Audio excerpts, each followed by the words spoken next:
안녕하세요. 자동차 동향을 알려주는 남자 자동남 시간으로 인사드립니다. 저는 여러분들에게 아주 재미있고 또 손쉽게 자동차 이야기를 전달드릴 오토타임즈 김성환 기자입니다. KB 차차차 영상을 통해서 국내외 자동차 트렌드, 기술, 흐름, 동향, 상식, 정보까지 폭넓게 주제를 가지고 조금 더 쉽고 재미있게 설명을 해드리도록 하겠습니다. 그만큼 기대해 주셔도 좋고요. 지금 바로 출발해 볼게요.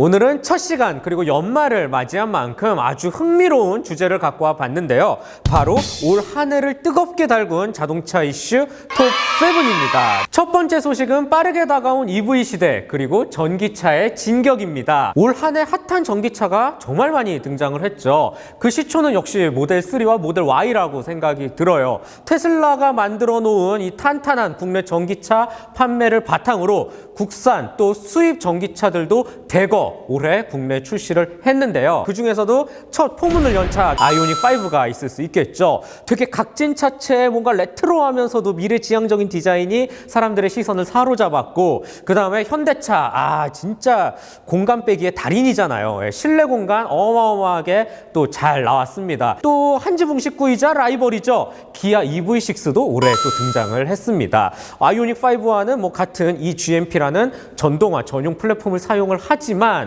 성격은 완전 다른 것 같아요. 아이오닉5는 조금 더 좀 안락하고 여유롭고 넓은 공간이라면 EV6는 조금 더 역동적인 모습에 초점을 두기도 했죠. 하반기에는 제네시스가 화려하게 또 전기차를 선보이기도 했습니다. GV60, G80 전기차도 나왔고요. 마지막으로 GV70 전기차도 현재 선보인 상황이 있죠. 그 중에서도 저는 개인적으로 가장 마음에 들었던 차는 GV60 같아요. 진짜 막 변속기 돌아가고 안면 인식으로 차문 열고 지문 인식으로 시동 버튼 누르고, 진짜 이거는 최신 디지털 기기에 앉아있는 느낌이 들었거든요. 실제로도 GV60 인기가 뜨겁다고 합니다. 지금 제네시스 매장 가서 계약하면 1년 반이나 기다려야 된다고 해요. 그러면 수입차는 뭐하고 있었냐? 벤츠에서 내놓은 EQA라는 차가 있는데 소형 SUV 크기에다가 가격도 정말 파격적으로 저렴하게 나왔고, 거기에 벤츠라는 브랜드 밸류까지 더해져서 폭발적인 사전 계약률 그리고 인기를 보여줬습니다. 그렇다면 영원한 라이벌 BMW는 뭐 했을까요? 하반기에 신차, 전기차를 대거 출시를 했습니다. 대형 플래그십 전기 SUV iX를 비롯해서 X3를 기반으로 만든 전기차 iX3, 내년 상반기 출시 예정인 전기 스포츠 쿠페형 세단 i4까지 세 종을 동시에 선보이기도 했어요. 사전 계약률 어마어마합니다. iX와 i4 같은 경우는 합쳐서 4,000대가 넘는 사전 계약률을 기록했고요. iX3 같은 경우는 출시 1일 만에 초도 물량이 완판되는 또 모습을 보여줬거든요. 확실히 대세는 전기차다. 그리고 이 흐름은 내년에 더 커지지 않을까라는 생각이 드네요. 두 번째 이슈, 바로 이 전동화와 연관이 되어져 있는데요. 바로 사과 자동차, 애플카입니다. 정말 연초 어마어마하게 국내 자동차 시장을 뒤흔들었던 내용이기도 하죠. 애플이 자동차를 만든다는 소식과 함께 더군다나 그 협력사가 국내 현대기아차라는 이야기까지 돌면서 실제로 현대기아차 주식은 연초에 정말 요동을 치기도 했습니다. 하지만 해당 제조사가 애플카 협업은 절대 이루어지고 있지 않다라고 말을 하면서 단순한 해프닝에 그치기도 했는데요. 사실 연초만 하더라도 이 애플의 자동차 만들기 의지는 활활 불타올랐습니다. 그도 그럴 것이 같은 미국산 회사죠. 테슬라의 경우 이 전기차로 어마어마한 또 성장을 이뤄놨기 때문에 애플 역시 살짝 호기심이 들었던 건 사실이에요. 그런데 애플이 뭔가 기반이 없잖아요. 그렇다면 전통적인 제조사와 손을 잡아야 되는데 이게 생각보다 쉽지가 않았어요. 폭스바겐, 현대기아, 토요타 아주 다양한 정통 제조사들과 손을 잡으려고 했지만 그들이 완전히 다 거부를 했기 때문이죠. 이 거절 배경에는 애플의 독특한 협업 방식이 있습니다. 애플이 개발 그리고 판매 전반에 다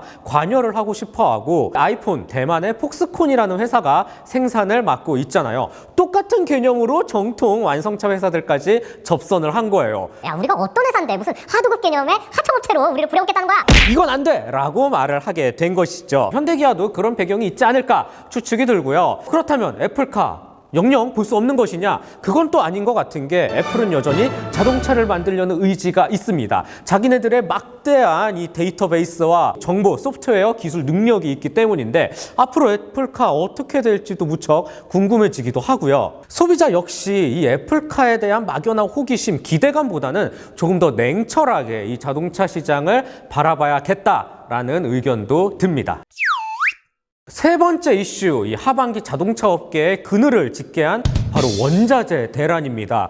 이거 진짜 문제예요, 문제. 지금도 해결이 되어 있지 않아요. 원자재 대란, 가장 대표적으로 차량용 반도체가 있습니다. 공급이 되질 않아요. 이게 무슨 난리야? 그도 그럴 것이 이유가 있습니다. 코로나 팬데믹 현상이 장기화될 것으로 보이면서 기존의 글로벌 차량용 반도체 업체들이 자동차 수요는 뭐 이제는 좀 소비 심리 약화로 많이 늘지 않을 거야. 라고 차량용 반도체 만들던 생산 시설을 가전이라든지 다른 반도체에 집중을 하기 시작했어요.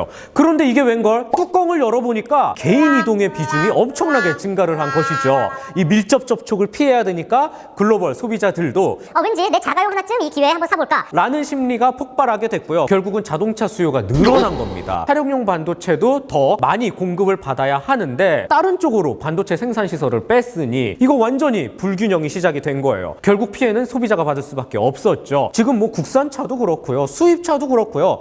물건이 없어서 못 삽니다. 돈을 싸들고 가도 전 시장에 차가 없대. 이게 무슨 난리입니까? 수입에 의존하고 있는 요소수도 대란이었는데요. 디젤차의 경우 이 질소산화물을 줄여주는 아주 소중하고 또 고마운 존재가 요소수인데 이게 부족해서 특히 이 큰 대형 트럭이라든지 버스라든지 물류로 이동되는 대란까지 벌어지기도 했습니다. 요소수 역시 많은 양을 중국에서 의존을 하고 있는데 원자재인 요소를 보내주지 않다 보니까 결국은 만들 수 없게 된 거죠. 결국 정부가 나서서 긴급하게 불을 끄기도 했죠. 글로벌 측면에서는 또 마그네슘 대란도 이어지고 있습니다. 자동차를 만들 때 우리 이제는 그냥 철판만 가지고 만들지 않아요. 알루미늄도 만들고 또 마그네슘도 섞고 여러 가지 조금 더 보강제를 넣는데 그 핵심 물질인 마그네슘이 또 중국이에요. 네, 중국이 원자재를 제공하고 있지 않아서 글로벌 자동차 회사들이 자동차 뼈대를 만들지 못하는 상황이 발생하기도 했습니다. 정말 문제인 것 같고 전문가들은 이 각 나라에 맞춰서 내재화를 할 필요가 있다라고 말하기도 하는데 이게 하루아침에 이루어지는 게 아니잖아요. 그 사이에 또 적지 않은 불편이 예상되기도 하고 올 하반기 정말 이 국내 그리고 글로벌 자동차 산업의 그늘을 짙게 한 참 아쉬운 부분이 아닐까라고 생각이 듭니다.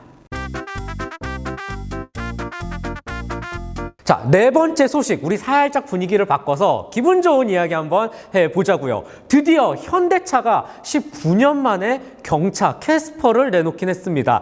야, 라떼는 말이야 라는 말이 저절로 나오는데 글쎄요, 제가 초등학교 때 아토스라는 차가 있기는 했어요. 뭔가 뒤도 껑충하고 좀 특이하게 생기긴 했는데 그 이후로 현대차 경차 절대 볼 수 없었거든요. 2021년도 3분기에 캐스퍼라는 아주 멋있는 또 귀엽고 깜찍한 신차가 등장을 했습니다. 이 차 그냥 경차가 아니에요. 요즘 트렌드에 맞춰서 뭔가 약간 SUV스러운 느낌도 들고 또 여러 가지 컬러라든지 휠 배색이라든지 뭐 헤드램프도 동글동글하게 너무나도 또 귀엽고 이쁘게 생기기도 했거든요. 특히 실내로 가보면 운전석 시트가 폴더로 접혀요. 그렇게 되면 정말 이 실내 공간을 완벽하게 평탄화를 또 만들 수 있기 때문에 요즘 많이 하는 차크닉, 뭐 차박 다양하게 또 즐길 수가 있습니다. 2030 MZ 세대를 완벽히 겨냥한 캐스퍼이기도 한데 실제 반응이 정말 뛰어났어요. 사전 계약 대수만 무려 18,900여 대를 기록하기도 했죠. 요즘 경차 많이 죽었다라고 말을 하는데 캐스퍼가 살짝 불씨를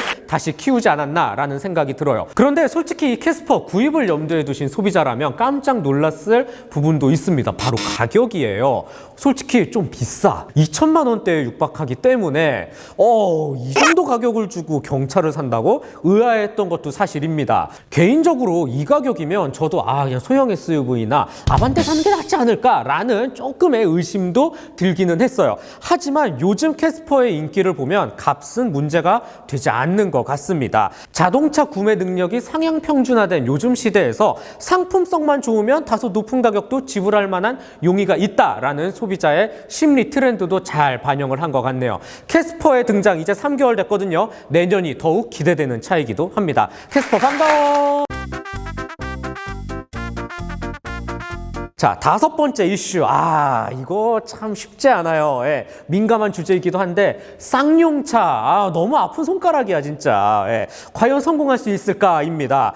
정말 말도 많고, 탈도 많은 벌써 주인이 몇 번이나 바뀌었는데, 또다시 새 주인 찾기에 나섰고, 올해 아주 큰 변화를 겪기도 했습니다. 현재 가장 유력한 인수자는 에디슨 모터스라는 꽤나 독특한 이름을 가진 회사예요. 정확히 말하자면, 경남 함안에 생산 거점을 두고 있는 전기버스를 만드는 회사인데 수도권 분들께서는 시내버스에 이 에디슨 모터스의 전기버스도 봤을 거예요. 그만큼 이 전기버스 시장으로는 국내 아주 꽉 잡고 있는 회사이기도 합니다. 그런데 일단 쌍용차의 규모가 만만치 않아요. 부채가 1조 원이 넘고요. 벌써 19분기 연속 적자를 내기도 하고 있습니다. 심지어 인수를 했을 때 당장 갚아야 될 돈도 5천억 원이 넘죠. 이렇게 이 쉽지 않은 회사를 인수를 하기로 결정한 에디슨 모터스의 노력도 참 대단하다라는 생각이 들고, 한편으로는 과연 이 전기버스 회사가 어마어마한 부채를 갖고 있는 쌍용차를 인수를 할 수 있을까라는 의구심도 드는 게 사실입니다. 지금까지도 말이죠. 그런데 이 강영권 회장이죠. 에디슨 모터스는 절대 걱정할 필요 없다. 우리는 충분히 가능하다. 컨소시엄을 통해서 자금 조달도 가능하고 산업은행이 돈도 빌려줄 거라 믿어. 라고 당당하게 언론을 통해서 말을 하기도 합니다. 산업은행의 입장은 어떨까요? 살짝은 달라요. 네. 이동걸 산업은행장은 조금 더 구체적인 회생 방안이 마련이 되어야 우리가 돈을 빌려줄 수 있을 것 같아 라고 살짝 보수적인 입장을 내비치기도 했습니다. 국민의 한 사람으로서 이 국산차가 조금 더 성장과 발전을 거듭하기를 간절히 또 바라는 마음이고, 우리 예전에 그런 코란도라든지 뭐 티볼리라든지 한때 잘 나갔던 차들 많잖아요. 렉스턴도 난 개인적으로 정말 좋았어. 한때는 체어맨도 에쿠스랑 비빌 정도였으니까 쌍용차 꼭 다시 한번 힘을 내기를 바랄게요. 화이팅! 자, 6번째 이슈. 이제 과속의 시대는 끝났다. 안전속도 5030 전면 시행입니다. 도심도로의 경우 이 차량 운행 제한 속도를 살짝 낮춰서 사고 그리고 상해를 줄이자라는 취지로 담은 안전속도 5030이 관련법 시행 이후 2년간의 유예기간을 거쳐서 드디어 올 봄에 전면 시행됐습니다. 우선 시행 100일간의 성과를 보면 국토부는 아주 당당하게 우리의 5030 정책이 자리 잡았다라고 말을 했는데요. 실제로 이 사망자 수는 2020년 작년 같은 기간에 비해서 한 12% 정도 감소를 했고요. 보행자 사망자 역시 작년과 비교해서 16.7% 감소하기도 했습니다. 그리고 5030이 적용된 지역과 그렇지 않은 지역을 비교해 보기도 했는데 사망사고 감소 건수가 무려 2.7배나 더 낮은 걸로 나타났습니다. 마지막 7번째 이슈, 살짝 희망찬 이야기로 마무리를 해볼까 합니다. 코로나19 영향으로 약 2년 동안 이 서울모터쇼가 열리지 못했었는데 드디어 11월에 서울 모빌리티쇼가 이름까지 바꿔서 화려하게 또 부활을 한 것입니다. 더욱이 올해는 이 모빌리티쇼라는 명칭으로 바꿔서 자동차뿐만 아니라 아주 다양한 이동의 볼거리를 제공했다는 평입니다. 실제로 현대차 같은 경우는 가장 중앙에 신차, 자동차를 배치하지 않았고요. 로봇을 갖다 놨어요. 이 외에도 레이싱 모델이라든지 안내 큐레이터는 확실히 많이 줄어든 모습이었고요. 안내 로봇이 주변을 돌기도 했습니다. 확실히 이 모빌리티라는 개념에 맞춰서 모터쇼도 빠르게 또 변하지 않나 라는 부분은 참 좋은데, 그만큼 아쉬운 그리고 또 우리만의 숙제도 남겨놓기도 했습니다. 바로 참가 업체 수가 급감했다는 거예요. 거의 절반 이상으로 줄어들었거든요. 그래서 또 자동차를 좋아하는 소비자분들께서는 볼거리 없었다. 그렇게 뛰어난 차도 없었다 라고 말을 하기도 했거든요. 이런 부분은 개인적으로는 정말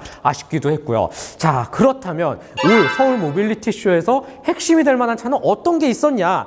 글쎄요, 저는 국산차 중에서는 기아 신형 니로를 꼽을 수가 있을 것 같고, 아무래도 판매 그리고 진입 장벽이 낮은 이 소형 SUV의 신차가 나온 것답게 또 많은 관람객의 시선을 끌기도 했습니다. 수입차 같은 경우는 이 벤츠에서 나온 꽤나 멋있는 컨셉트카 그리고 전기 세단 EQS, EQE 같은 차들이 아주 멋있게 또 장식을 하지 않았나 라는 생각이 들고, 전동화만 있는 거 아니에요. 내연기관 스포츠카도 자리를 빛냈는데 마세라티 MC20 같은 차는 문이 막 위로 열리면서 하염없이 카메라 셔터를 누르게 되기도 했습니다. 참고로 국내 모터쇼 같은 경우는 서울과 부산, 경년으로 열리죠. 그래서 내년에는 이 부산에서 아주 화려하게 또 우리가 기대하는 신차를 선보여 줄 거라고 또 예상이 되는데, 코로나도 빨리 좀 종식되고 더 많고 다양하고 볼거리 풍부한 부산에서의 모터쇼 무척 또 기대를 해보도록 하겠습니다.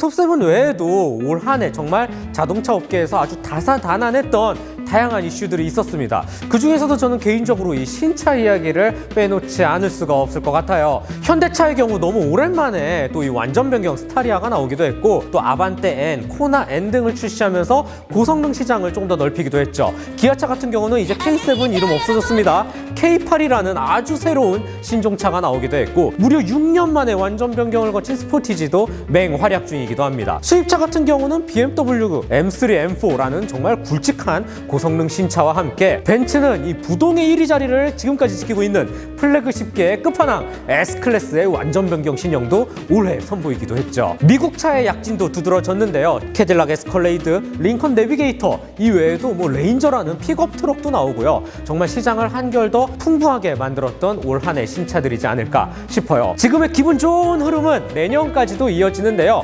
내년에 등장할 신차도 만만치 않습니다. 대한민국 국산 플래그십 세단의 최고봉이라고 할 수 있는 G90 풀체인지가 드디어 등장을 하고요. 또 기아의 소형 SUV 니로 역시 완전 변경을 통해서 새로운 또 지평을 열어줄 것으로 기대를 하고 있습니다. 이외에 쉐보레 풀사이즈 SUV 타호도 또 예고가 되어 있고, 수입차로 또 넘어가 볼까요? 정통 SUV이자 아주 오랜만에 또 부활을 선언한 포드 브론코가 지금 인기가 엄청 뜨겁다고 하거든요. 또 올 상반기에 출시를 앞두고 있습니다. 이외에 폭스바겐 같은 경우는 ID4라는 아주 새로운 또 전기차가 또다시 이 전동화 파워트레인 흐름에 맞춰서 등장하기도 하죠. 그래서 내년 새해 첫 주제로는 2022년 가장 기대되는 신차를 여기 다 모아서 일목요연하게 소개해드리도록 할게요. 즐겁게 보셨다면 KB차차차 좋아요, 구독 꼭 한 번씩만 부탁드리고요. 자동차 동향을 알려주는 남자 자동남도 앞으로 꾸준히 또 사랑해주시면 감사드리겠습니다. 올 한 해 정말 수고 많으셨고요. 내년도 더 활기차고 즐거운 일들만 가득 있기를 바랄게요. 새해 복 많이 받으시고요. 지금까지 자동차 동향을 알려주는 남자 자동남의 김성환이었습니다. 감사합니다.